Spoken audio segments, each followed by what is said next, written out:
May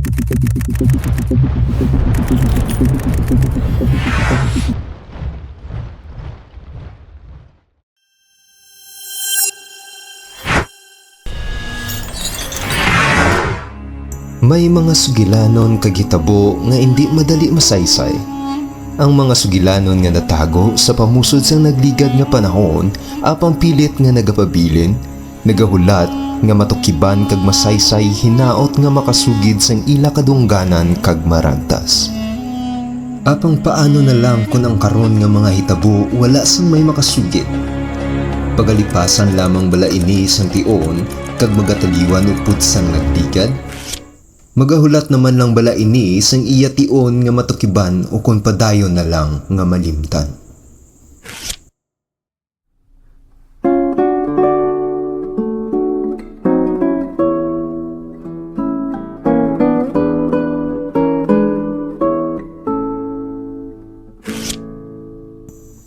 Sa nakatungdan sang Visayas sa probinsya sang Negros Occidental napahamtang isa ka syudad nga bugana sa kasaysayan kag kultura. Ang Paris sang Negros sa syudad sang Silay.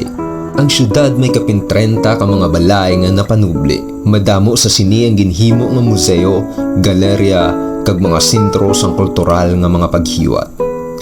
Ini nga mangunggad sang arkitektura nagahatag sang talan-awon sa mga bisita sa magarbo nga pagpangabuhi sa mga prominente nga mga pamilya nga sadto nagdominar sa rehiyon.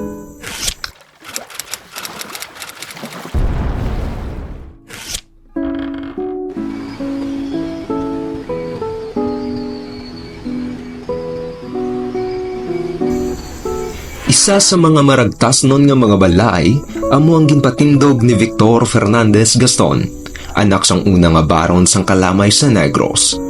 Ang ini nga mga estruktura nagapadayon sa pagpaligon sang kaangtanan sa nadligad, mga bilidhon nga mga manggad para sa karon kag sa palaabuton nga henerasyon. Ang balay Negrense isa ka simbolo sang kauswagan sa tunga sa paglaom pagkatapos sang rebolusyon. Bisan pa nga gintuko din pagkatapos ng hitabo sa tuong Nobyembre 5 tuig 1898, ang balay may malapit nga kaangtanan kag importante nga bahin sa sini nga hitabo.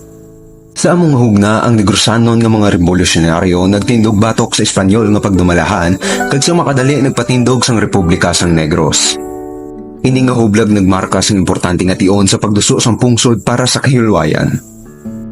Sa madamong ang mga tinuig, ang mga Negrosano nagtubo kag nagprosperar paagi sa pagtanom sang tubo. Ang balay Negrense nagpakita sang kuswagan sa mga asyendero nga nagbulig sa pagpauswag sang ekonomiya sang isla. Ang sugilanon sang tubo sang Negros nagapakigbahin sa malipayon nga mga tinion kag mabudlay nga mga pagtilaw nga nagapakita sang kabakod kag kaalam sang mga Negrense.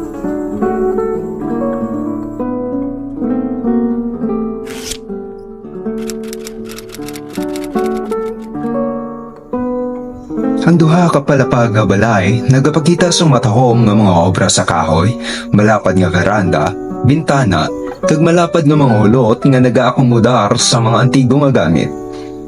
Ang mataas nga kisame kag bukas nga disenyo nagahatag sang natural nga bentilasyon nga nagakaangay sa tropikal nga klima.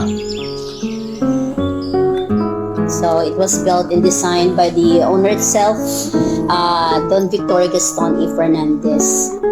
The structure, it has 12 bedrooms. Actually, it's the purpose of that's for the 12 children.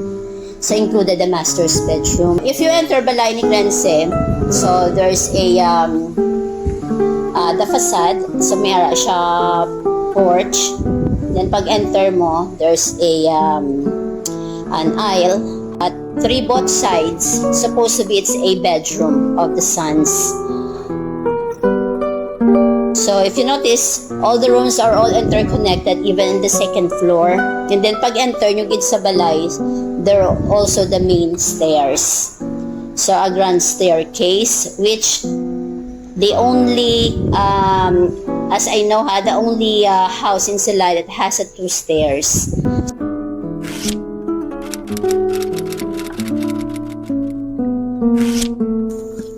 Ang paghangop kag pagtipig sa kultural nga pagkakakilanlan importante sa anuman nga komunidad kay ini nagapabatsyag sa aton sa paglakip kag padayon nga pagpakigangot.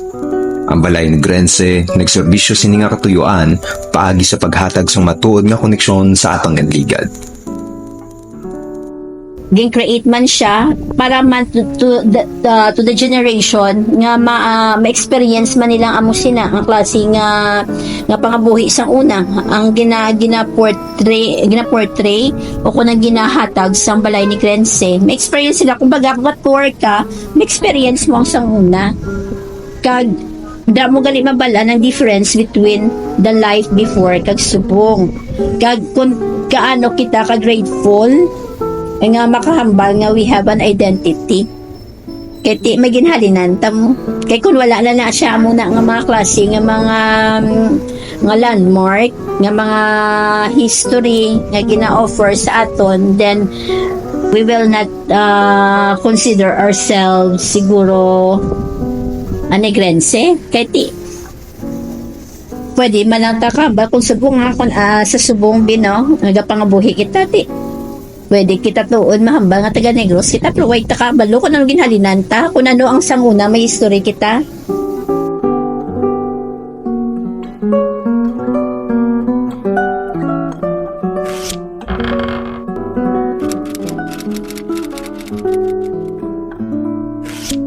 Sa bihak sa pagkakilala sang sining nga dungganon nga simbolo sang kultural nga palanobliyon, ang museo karon nagatubang sang isa ka pagkilaw.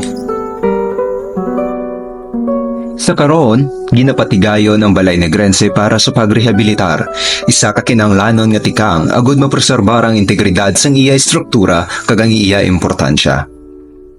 Ang proseso sa pagpakayo nagakinahanglan sa mapisan nga pagatipan agud masigurado nga ang balay magapabilin nga testamento sa aton kultura.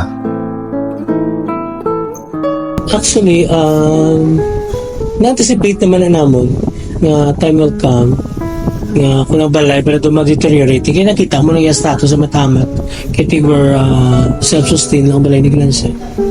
So, gina-project mo na daan. Ako, 10 years ahead, gina-project ko. So, what I did, I connect with other houses. Like nga, i-open nila to public. Pwede kami dyan kakada workshop or ka-create mga activities nga ginahimo naman sa balay ni Grense nga pwede naman matransfer. The whole structure it's made of balayong and then the staircase that's made of black hamagong. So, budlay mangita ka sa buong balayong. So, nahimo naman kapangita kami isang hardwood nga pwede siya ma-incorporate with balayong. Kaya para hindi lang siya namon the whole thing mahaboy. So, kinalan ma-repair gid siya tadlong.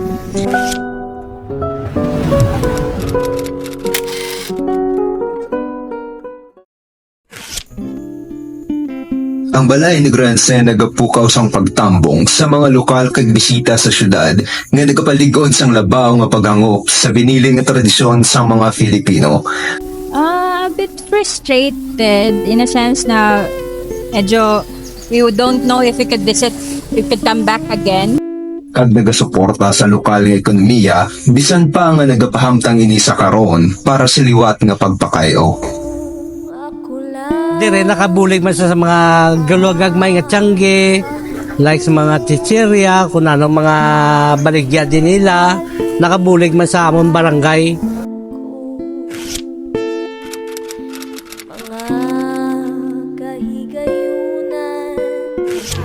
Ang balay na Grense mo ang buhi nga pamatuod nga ang arkitektura makapalapnag sang kahulugan sang tradisyon kag kultura sa mga Filipino.